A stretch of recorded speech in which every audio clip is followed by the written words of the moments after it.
On est dans le cadre de la mise en œuvre des activités qui sont prévues dans le cadre du projet Appui à la gestion des finances publiques, qui est le fruit d'une co-construction entre le gouvernement sénégalais et le gouvernement américain à travers l'USAID.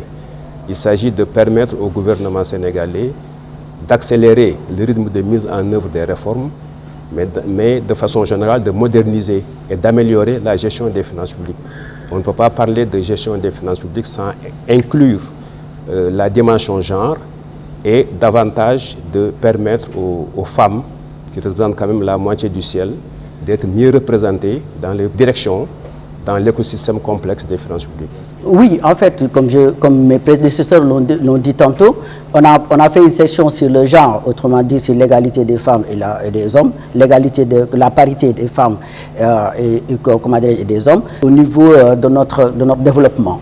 Maintenant, aujourd'hui, nous allons aborder une autre section qui parle de leadership féminin, parce qu'on manque de leadership féminin au Sénégal, dans la mesure où la plupart des femmes ne sont pas assez outillées. Donc cette section leur permettra, au sortir de cette section, d'être outillées et d'avoir en quelque sorte tous les matériaux qui les permettra de faire face à ce déséquilibre et corriger ce déséquilibre. Ça, c'est la troisième session. La première a porté sur les finances publiques en général.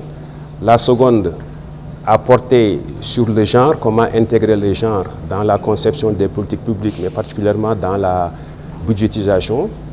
Et cette session a pour objectif de renforcer les capacités des femmes en matière de leadership et de développement personnel.